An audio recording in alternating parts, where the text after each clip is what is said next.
One of the things that we've got 4 kilometres of in our landscape here are contours. Now, contours are, I suppose, similar to swales if you were looking at it from a permaculture standpoint, but we have called them contours because we've done plenty of training with Tarwin Park Training Centre, and Stuart and his team there have come out and helped us understand how we can restore the hydrology of the landscape within our environment here by putting in contours. So I'm just going to show you a little bit about how these contours are working. So we've had a lot of rain here on the farm, and right here we've got some water that is still sitting in one of these contours. Now, this little part of the contour here is slightly dug in. It's called a crossover. So this is where vehicles will access the contour. And then you've got where this dark green grass is to the right hand side. That's actually the bank of the contour, and that bank of that contour will sit about 300 millimeters above the natural ground level where I'm standing now.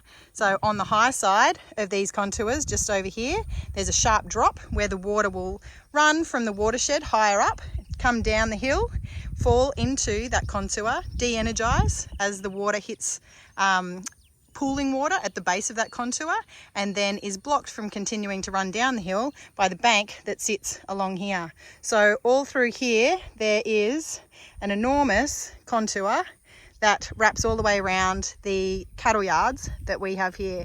Now, what we've decided to do, and what is highly recommended, is we've got lots of trees that we've planted on the low side of the contour. So those trees there are planted on the downslope of the bank of the contour. We've sort of planted those every 2 meters or so.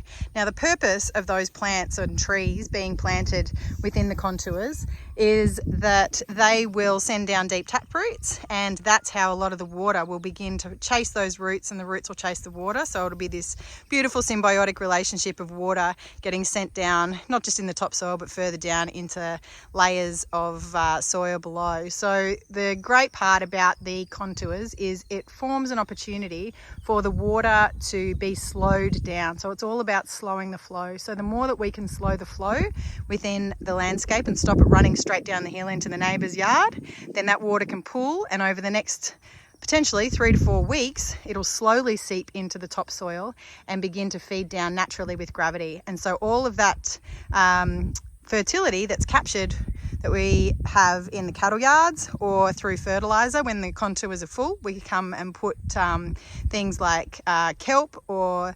vermicasts from worms into it, and then that goes into the topsoil, and then gravity then slowly feeds that down through the landscape.